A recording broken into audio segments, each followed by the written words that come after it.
Thank you for tuning in to this latest live episode of Coffee with Bob. I am your host today, Christina and with me as my guest, I have Casey Gibb, who is H&A's Director of Financial Planning. Casey, thanks for joining us today. Yeah, thanks for having me. Welcome to your first episode of Coffee with Bob. Feels good. So Casey is with us today because he has extensive knowledge and experience in helping individuals and couples file for their Social Security benefits and figure out which filing strategy is the best for them within their overall retirement income plan. Isn't that right? You've been doing it for quite a few years and quite a few clients, so they've taken advantage of the planning opportunities. Absolutely. So that's what we're here to talk about today, is maximizing your Social Security benefits. Social Security is understandably so considered a very important and essential aspect of a retirement income plan. And so what we're going to be doing today is talking about the main factors to consider when choosing your Social Security filing strategy. And we're also going to be walking you through some specific illustrations and scenarios that help exemplify those strategies. So it's going to be a great episode today. We already have quite a few questions that have been submitted to us prior to the episode, but if you think of any questions that you'd like to ask us, please feel free to submit them. You can use the Q&A box. It's either going to be at the top or the bottom of your screen. Please don't use the chat box. Please use the Q&A box, and that way we'll be able to make sure that we see your question and get it answered. Before we dive into the presentation, just a friendly reminder, H&A has a YouTube channel. And so besides the live monthly episodes that we broadcast to you during the last Wednesday of every month at 11 a.m., like this one, we also broadcast pop-up episodes on our YouTube channel quite frequently. So if you want to make sure that you're staying up to date with the most recent content and episodes that we're putting on our YouTube channel, please hit subscribe. We're trying to grow our subscriber numbers, and so we'd really appreciate your support. And again, that's also a way for you to stay up to date with most recent topics and content that we're covering. All you have to do is search Hapanowitz and Associates on our YouTube channel, and you'll be able to find us really easily. Okay, so Social Security, there are so many different nuances and roles, right? I mean, the number of roles and how often they can change, it's pretty up there in numbers. 2,700, over 2,700 rules. According to, based off of the Social Security website, right? Yeah, I mean, it started back in 1935. So over the years, just rule after rule after rule. Yeah. Just amazing, over 2,700. So it's a pretty complex situation and planning. Absolutely. With planning opportunities. A lot of planning opportunities. And, you see this here on the screen, a well thought out Social Security filing strategy can potentially boost annual and lifetime income for individuals and for couples by a significant amount. There is a lot of opportunity to be explored when choosing the best timing to file for your Social Security benefit and your spouse if you're married.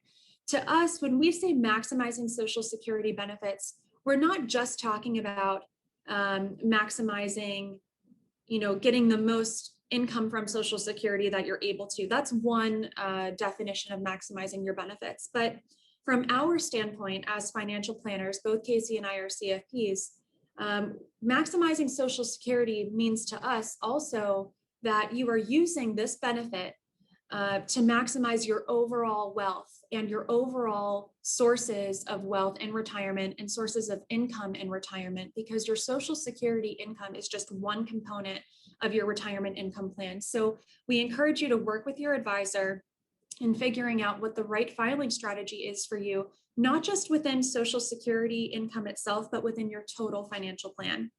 So let's talk about, Casey, before we get into some specific strategies, talk to us about the main factors that somebody could consider when deciding on the right filing strategy for them. I think there are three factors: your health, your wealth, and your marital status. Now, health, the focus is on life expectancy. How long do you expect to receive Social Security once you start? The wealth would be an effect of when are you able to delay Social Security benefits because of other assets you have, possibly pensions, retirement accounts. And also depending upon your full retirement age. And of course, marital status or different filing status strategies if you're married.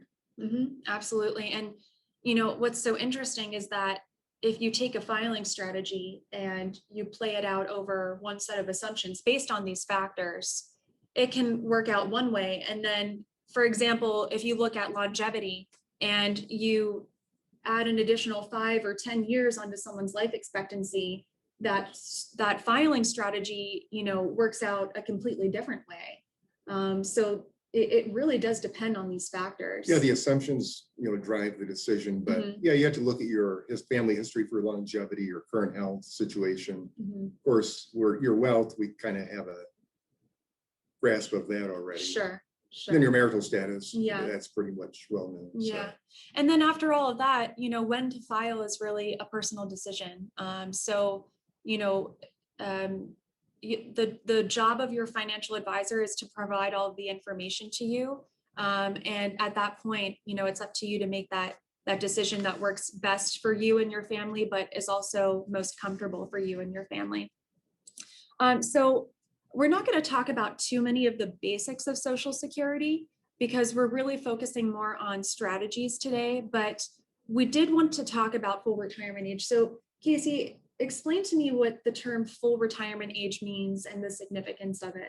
Yeah, that's the age based upon your birth date where you receive your full benefit without any age reductions or without any increase going out to age 70. So taking it before full retirement age, there's a reduction up to 25% if you take it at 62. If you wait until past 66, your full retirement age, it's an 8% per year increase. So it's a huge difference between 62 and 70. At 62, you're taking 75% of your benefit versus at age 70, 132% of your benefit. Right. That's a 76% increase from 62 to 70, a huge benefit. It is. Now, this specific illustration and the illustrations that we're focusing on today assume that the fake people in these illustrations have a full retirement age of 66. But as you can see down here, your retirement age is based off of the year you were born. Right. I have a couple of very interesting facts that go off of what Casey was saying. So according to the Social Security Administration, now this is as of 2017, they only do these studies every so often, about half of retirees at that point were still claiming benefits as early as they can at age 62. Which is very telling to me. A couple who reaches 65 has a 50% chance to living into their early 90s and a 25% chance of living into their late 90s. Now that is as of the Society of Actuaries report back in 2014. So it's very interesting because what this tells us is that a lot of individuals are taking their benefit at 62, but purely from a mathematical standpoint, not taking into account what their individual desires are or needs are. Purely from a mathematical standpoint, there could be money left on the table if you do take your benefit too early and you're not taking into account the fact that, based on studies, your average life expectancy could be a little longer than what you originally thought. Yeah, it could be because they're taking it because of that wealth effect. They don't have other pensions or assets to depend on. They need to take it. Sure. Which is the case for a lot of folks. It's very true. But yeah, there is a lot of money left on the table. Absolutely. Okay, thanks, Casey. So I want to describe a couple very well-known filing strategies. Now, one of these is obsolete, for lack of a better word, I know, but again, these strategies are very well known, so I wanted to address these briefly. So talk to us through these. Yeah, the file and suspend, everybody's probably heard of that, or most folks. That's no longer available as of April 29th, 2016. That's where you could take your benefit, suspend it, stop it, and allow a spouse to take a spousal benefit. But that's gone as of 2016. Right, okay. Now, there is another benefit available for those who were born on or before January 1st, 1954. That's where you can restrict your benefit to just a spousal benefit, let yours continue to grow, then maximize it out as late as age 70. Right. So how many people these days can take advantage of that benefit? Well, there's probably a thin number of folks, those born before January 1st or 54. But if they were planning to delay their benefit, which they currently are, maybe they're 67 now, they could restrict their benefit to a spousal benefit, assuming the spouse is taking a benefit, and then let theirs continue to grow to 70. So just to make sure I understand what you're saying, there could be a portion of retirees out there right now who were born on or before January 1st, 54, who have not yet taken advantage of this benefit, right? Yeah, I would say there are some people out there. So, and not necessarily, that doesn't necessarily mean that you should take advantage of this benefit, but if you do fall under those guidelines and this strategy is available to you, then this is something that you could consider. And we recommend you working with your advisor to see if that makes sense for you. This is actually, here's an illustration that further explains that strategy. So why don't you explain what's going on here? So here, Alex at 62, she started her benefit. She's taking a reduced benefit because she started at 62. And then that allows Jordan at his age 66 to start collecting his spousal benefit. He lets it ride all the way up to 70. Instead of collecting $2,200, he's collecting now $2,900. Right. So in this strategy, for those who are eligible to use this, what this is allowing to happen is, in this case, the higher income earner is Jordan. And we know that because his full retirement age amount is the higher amount compared to Alex's. So Jordan is able to delay his own benefit to age 70, the latest age possible, to get that maximum benefit. But in the meantime, because he was born January 1st, 1954 or earlier, he is able to collect spousal only benefits off of Alex's benefit. And also another great aspect of this is, and we'll talk about survivor benefits in more detail later on in the episode, but when Jordan passes away, based on Alex's life expectancy, she's able to inherit a much higher benefit because Jordan was able to delay his until age 70. Right. Yeah, she goes from collecting $1,500 up to $2,900 up through age 92. So if a couple's goal is to maximize their Social Security income over their lifetime, this strategy could be one that they would use to do that, to achieve that goal. Yeah, for those folks born on or before January 1st, 1954. Okay, so there are a lot of people, though, who were not born on or before January 1st, 1954. So what about those people? There are still strategies available to you and still factors that you should take into account when you're deciding on the right filing strategy for you. So look, at the end of the day, what we're asking is, how can I get the most Social Security benefit over my lifetime and over my spouse's lifetime as well, if I'm married? And it really comes down to two basic questions. When is the best time to file? And which type of benefit should I be filing for?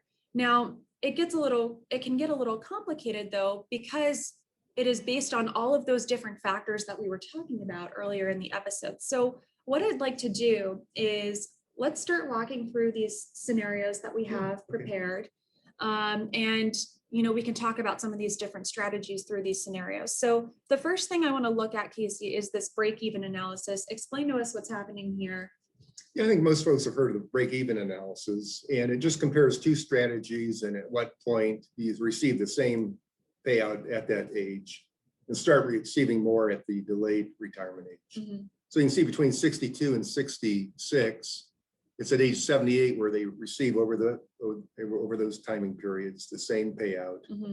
Then at age 66, that person would start to receive a higher payout. If they lived past age 78. If they, 78. Yeah. So when we say age 78, we're saying that if you delay your benefit to age 66, at age 78, the total income you would have received so far during that time period would equal the total income you would have received if you had started at 62. Right, so both the same. Then it's to the advantage to have the 66 start date. Okay. So, and then the same thing for 66 to 70, right? Yeah, the break even there is 82 and a half. If you lived 82 and a half, then you probably should have considered the age 70 start date. Right. From a mathematical standpoint, if your goal was to get the most, the most benefit over your lifetime from Social Security. So this is just for a single individual, though, and it can get a little more complicated for couples, right? I think we saw that in this previous slide. Yeah, for single individuals, you're just looking at one future date. With couples, you said there's a 50% chance one might live into their 90s. According to this study, yes. So yeah, you're talking about probabilities where somebody's going to be living later on where you want to start later. Right, right. And again, this is under the assumption that the couples that we're talking about in these illustrations, their goal is to get as much Social Security benefit over their lifetimes as possible. So I want to talk about spousal benefits and just explain how they work. And we have a couple of illustrations to go through to show how spousal benefits work, but I have some facts here. So under the current rules for the Social Security Administration, spousal benefits are equal to 50% of your partner's full retirement age amount. The spousal benefits you are entitled to do not get any bigger if you yourself wait past your own full retirement age to start your spousal benefits. And to take spousal benefits, your partner must have filed for his own benefits. Otherwise, you can't start your benefits yet. And then also, we'll get into this a little more in a few slides, but your individual benefits, if you are entitled to them, are not looked at as a separate bucket of money than your spousal benefits. Your spousal benefits and your own retirement benefits are netted against one another.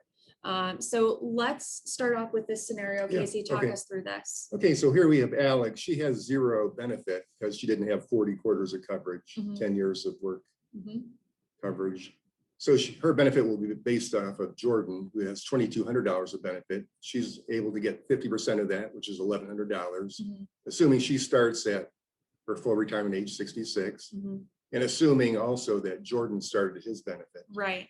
So in this case, this is pretty straightforward. He started his benefit, which means that she was eligible to start hers, and she happens to be at her full retirement age when she was eligible to start hers. Right. So she's entitled to the full spousal benefit. She gets the full amount. Okay, let's look at this next scenario and tell us what's happening here.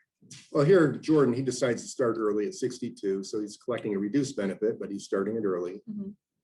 And again, Alex starts her spousal benefit at her full retirement age and still gets the full benefit. It's not based upon when Alex starts or his benefit. It's based upon his age 66 full retirement benefit. So just because Jordan filed earlier than his full retirement age, Alex was not quote unquote penalized from a mathematical standpoint, from a numbers standpoint, Right. because she herself waited until her full retirement Yeah, age. that's where she maxes out on her spousal benefit. So she starts there and collects it off his full retirement age benefit of $2,200. She gets $1,100. Now, since he started his benefit earlier at age 62, she could have started her own spousal benefit that early, right? She could have, instead of receiving 50% of his benefit, it would be about 35%. So she gets a reduction as well. Okay, so let's talk about this next scenario here. Well, this is to Jordan's benefit. He's collecting a higher benefit. You know, it's increasing, like I said, 8% a year. So instead of 2,200, he's getting 2,900. But unfortunately, Alex can't collect her spousal benefit until he's filed. So she's waiting a long time to collect that $1,100. Right. Now, because Jordan waited until 70, if Alex does outlive Jordan, then she'll be able to inherit the larger survivor benefit, which is good. Yeah, she has a long life expectancy. That could be to her advantage. Right. But because she had to wait until age 70, because Jordan waited until age 70. Right. She can only collect that spousal benefit once he collects his. And this is important to note too. We mentioned this, that spousal benefits do not grow past your own full retirement age. And this is an example that shows that she is still only entitled to $1,100 based off of Jordan's full retirement age amount, even though she herself waited past her full retirement age. So at her full retirement age is when her spousal benefits max out. Okay, so I mentioned a few minutes ago that spousal benefits are netted against your own individual or retirement benefits if you are entitled to your own retirement benefits. So let's talk about that a little more through this illustration, Casey. Okay. So finally, we have Alex here. She has a benefit of $600. She has at least 10 years of work earnings. So she's getting a benefit of $600. But her benefit's still less than 50% of Jordan's So she's going to get $1,100, assuming she collects at the middle bar at age 66. There's two components of that: her own benefit of $600 plus a bump up of $500 to equal the $1,100 full benefit. So as someone who would want to file for spousal benefits, that individual, whenever they file for benefits, the Social Security Administration will look at both your individual benefit, if you are entitled to one, and your spousal benefit. And whichever benefit is higher, that's the maximum monthly amount at your full retirement age that you're entitled to. And then whether you delay or take it earlier will, adjust even more in the amounts.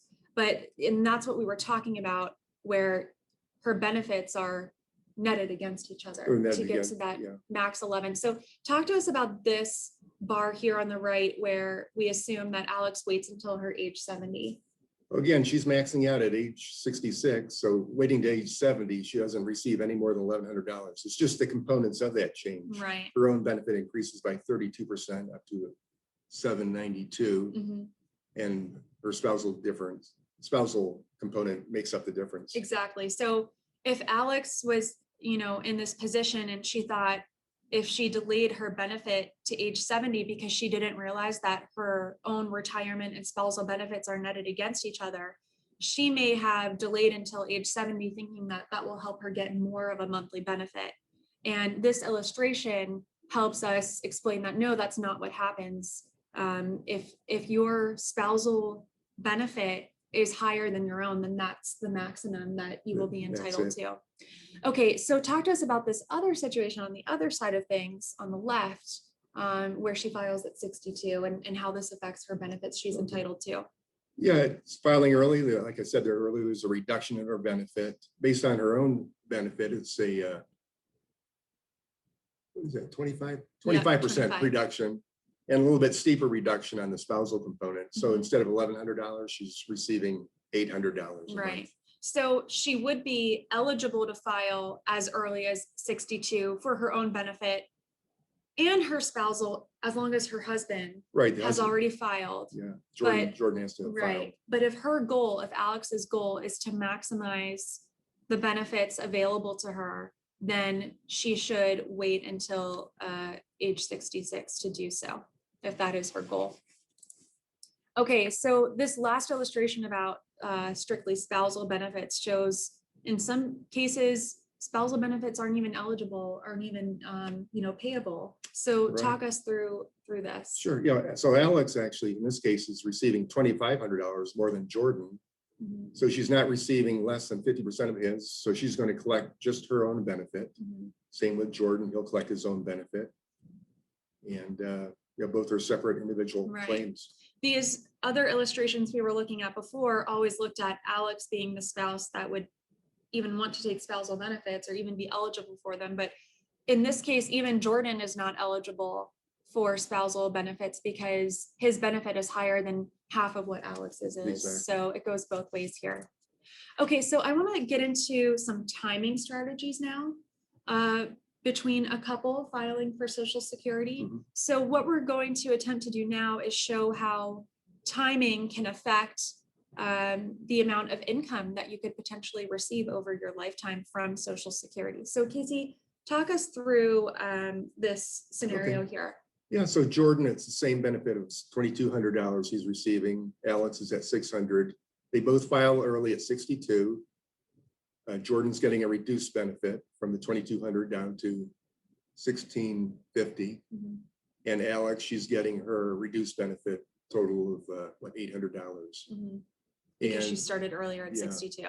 And their life expectancy, Alex is expected to live to age 84. Jordan 75. So you can see there's about $196,000 of lifetime benefits in this situation. Right, the survivor benefits down here. So between Jordan's own benefits, Alex's own benefits, Alex's spousal benefits, and Alex's survivor benefits, this scenario is projecting total lifetime income of this amount right here. So let's see how that changes though when we change up the timing. Yeah, instead of them both filing at 62, they're getting their full wage benefit. Jordan's getting $2,200. As we talked about, Alex, she's getting her $1,100. Mhm.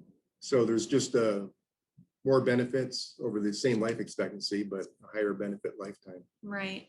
So this is a great example of how some timing and some planning can positively affect the lifetime income that a couple can receive. I mean, we talked about the break-even point and how longevity and health, Mhm. can have a huge effect on, Social Security Right. income received over someone's Exactly. lifetime.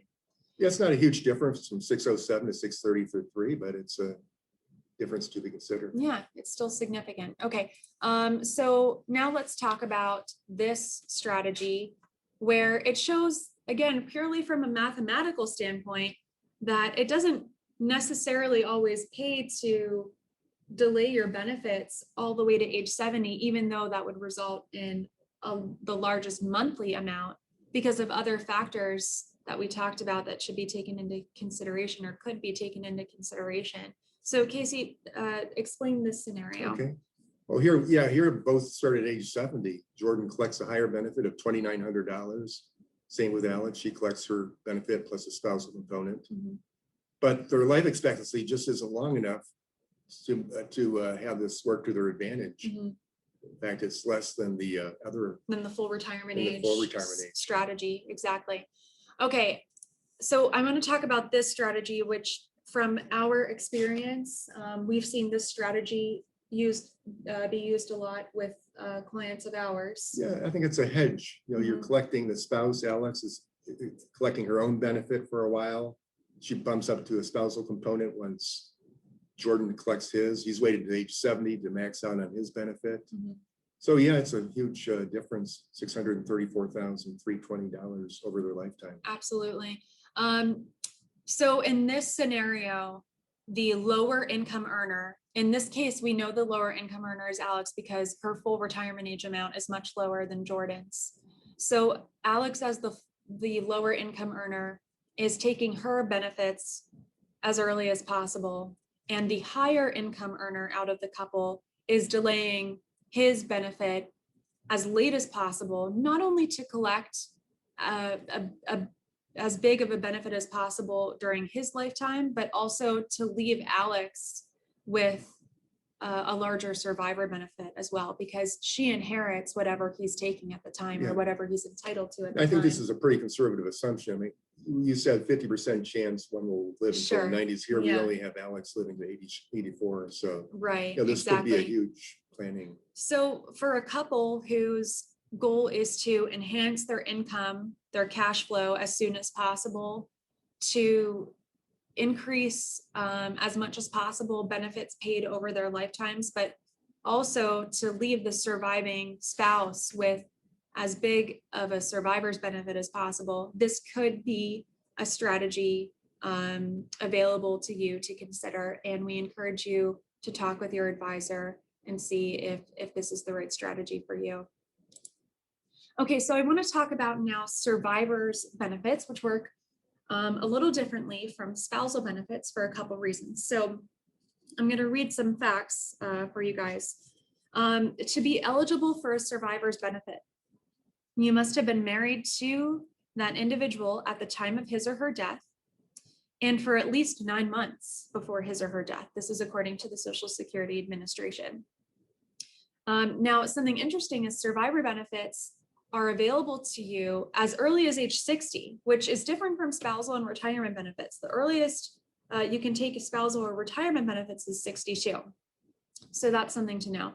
Also, surviving spouses have the ability to choose between their spousal benefit and their own benefit if they are entitled to their own benefit, and later switch to that other benefit down the road to help enhance their overall lifetime income from Social Security. This is not something available to spousal benefits.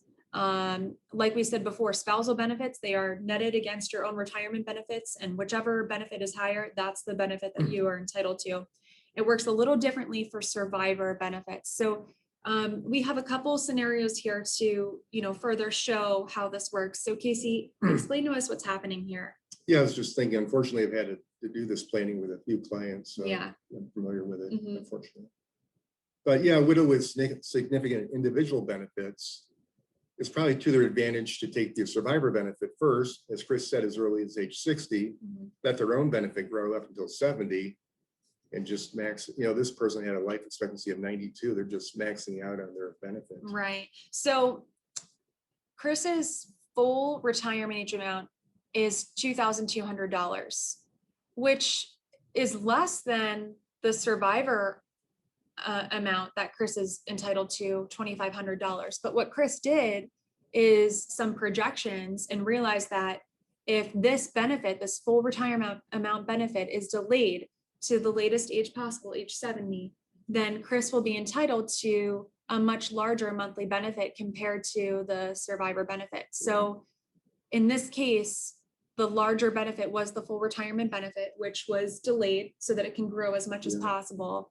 And the survivor benefit was started as soon as possible so that Chris can enhance that monthly cash flow as soon as Right, possible. she's getting money earlier and Right, just delaying a huge benefit later on. exactly. Now, this can sort of be flipped and reversed if your survivor benefit is much higher. So let's look at this scenario and explain to us what's happening here. Yeah, here Chris has a lower benefit amount of $1,000, but a significant survivor benefit. So she's going to start her own benefit earlier, the earliest she can do it at 62. Mhm.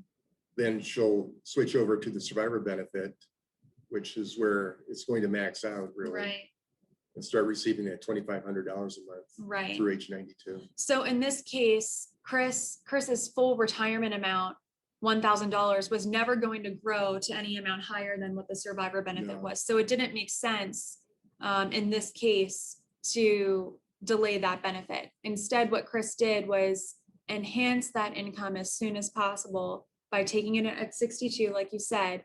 And notice here again, with survivor benefits, just like spousal benefits, do not continue to grow past your full retirement age. You max out on your survivor benefits that you're entitled to at your full retirement age. So this would be the optimal age to start taking that higher benefit. Again, if Right. your goal is to maximize your income over time. Right, you wouldn't want to start that survivor benefit out anywhere Right. past 66. And also, if you start your survivor benefit earlier than 66, that would be a discounted amount that you would be entitled to, right? Yes. So, okay. I want to talk about one last filing strategy. As we all know, and as Casey mentioned, the file and suspend strategy is no longer available to us. But that doesn't mean you cannot suspend your benefits. Under certain circumstances, you do have the option to suspend your benefit. So Casey, why don't you explain this rule, this strategy to us? Yeah, that's available for folks who maybe started their benefit at 62, 63, 64, and thought better of it. Maybe they should have waited until 66, 67. So at full retirement age benefit at 60 or age of 66 or later, they can suspend their benefit, stop the benefit, and let it continue to grow by 8% a year. Right.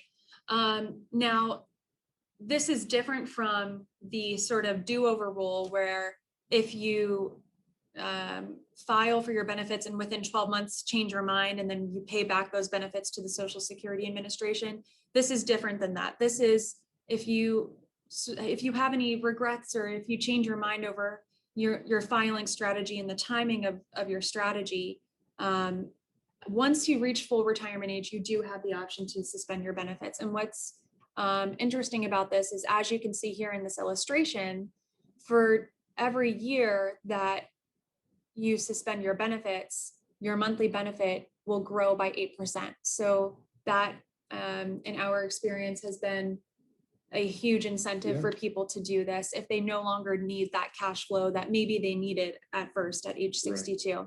Something else to note is that this 8% annual increase in benefit is not based off of, in this case, Jordan's full retirement age amount. This 8% increase in benefit is based off of the original amount he was taking when he first filed for Social Security. So this number here is based off of 8% of growth every year on this number.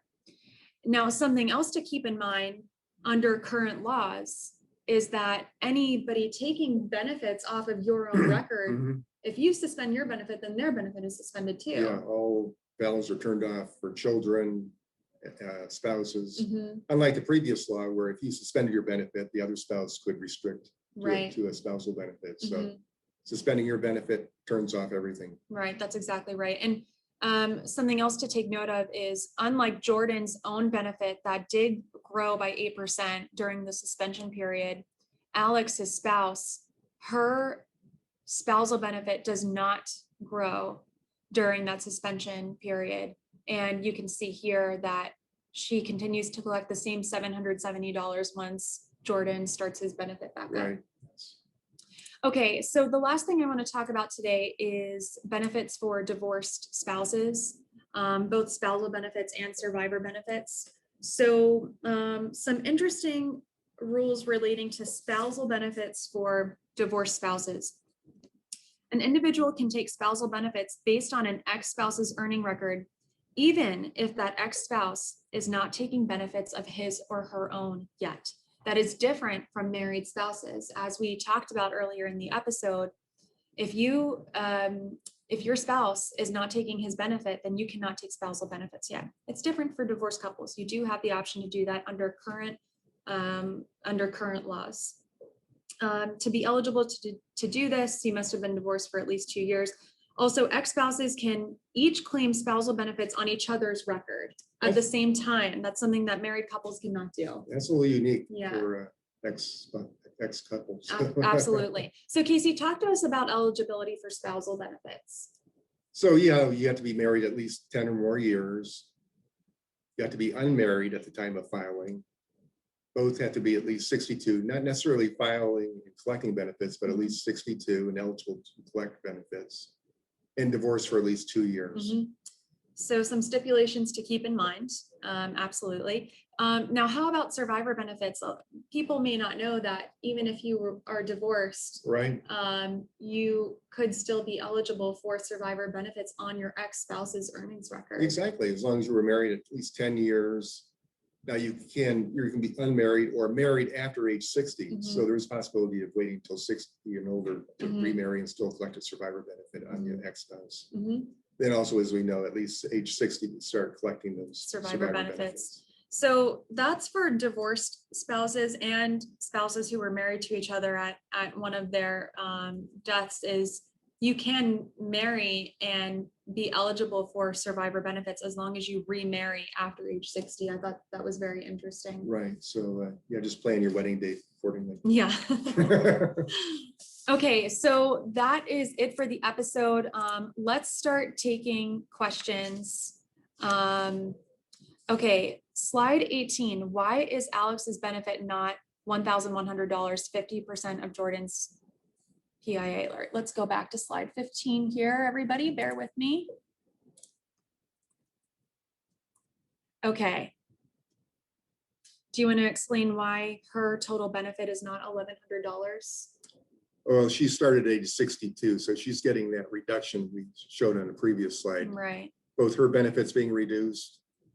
The spousal benefit component is about 30%, and then her regular benefits 25%. So Alex, as the spouse, if she files anywhere before her full retirement age, then the benefit she is entitled to is reduced. And if it's all the way down to 62 from age 66, if that's her full retirement age, according to Social Security, that's a 35% reduction. If you go back at 2 screens, I think 2 slides. Before this? Yes, there it is. So you can see her own benefits reduced 25% and 30% for the spousal component. Okay. Great question. Let's go back to, all right, 18. Okay. That's a great question. Great question. So again, he's wondering, why is this not adding up to $1,100? Oh, $1,100 because she took her individual benefit at 62, where she's getting a reduction. So that has an overall effect on her overall monthly benefit. Yeah. Okay. Okay. If my wife reaches 66, which will be her full Social Security and will collect off of mine, being I earn more, I will be 3 years behind my wife. Can she collect off of mine even though I haven't started mine yet? A spousal component? Yeah, No, you have to started your benefit for her to collect that spousal component benefit. that's right. Yes, for married spouses, your spouse cannot collect his or her spousal benefit until you start your own benefit. Okay. I think these are all the questions we have so far here that are live. So I'll go to some of these questions that were submitted to us prior to the episode. I heard my benefits are based on the last 5 years of my earnings history. Is that true? Not the last 5 years, it's your best 35, not your last 35, but your best 35 years of earning history. Okay. How long do I have to work to be eligible for my own Social Security benefits? If I haven't worked long enough, can I still receive spousal and survivor benefits? How about Medicare? That's a good question. So to get your own benefit, you need at least 40 quarters of coverage, which is, there's 4 quarters in a year, so you need 10 years of earnings history. Mm-hmm. If you don't have it, yes, you can collect survivor benefits and spousal benefits. You mentioned Medicare. Yeah. Well, as long as one spouse paid into Medicare for 10 years, the FICA tax, then you can collect the Part A without any premium. If you didn't, then you'd have to pay the Part A premium. Okay. If I earn too much over the earnings cap and my benefit is reduced, is it reduced forever? How do I get that benefit back? So if you don't mind, let's just talk about the earnings cap real quick and how that works.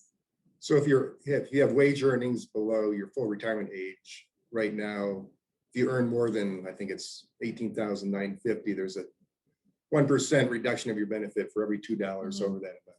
So basically, Social Security is incentivizing us to wait until retirement to take this benefit. Right.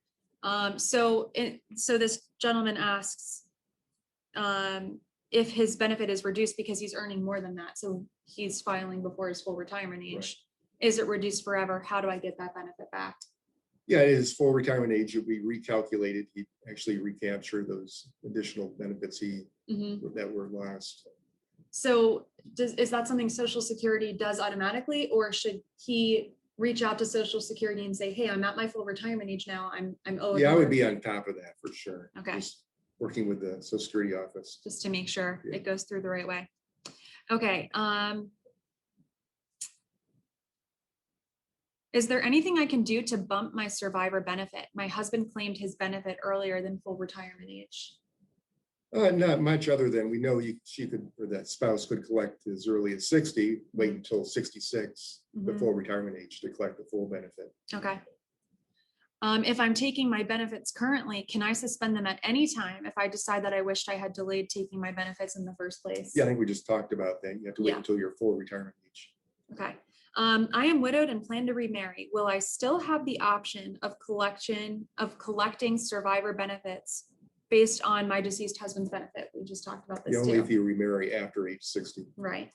Okay, those are all the questions that we have submitted here. Let me just make sure that there haven't been any new ones. No, so if you guys think of any other questions after this, feel free to email Casey and me. Our emails are at the bottom of the screen, or give us a call. Our phone number is also at the bottom of the screen. We hope you guys enjoyed this episode, and we hope you found it informative.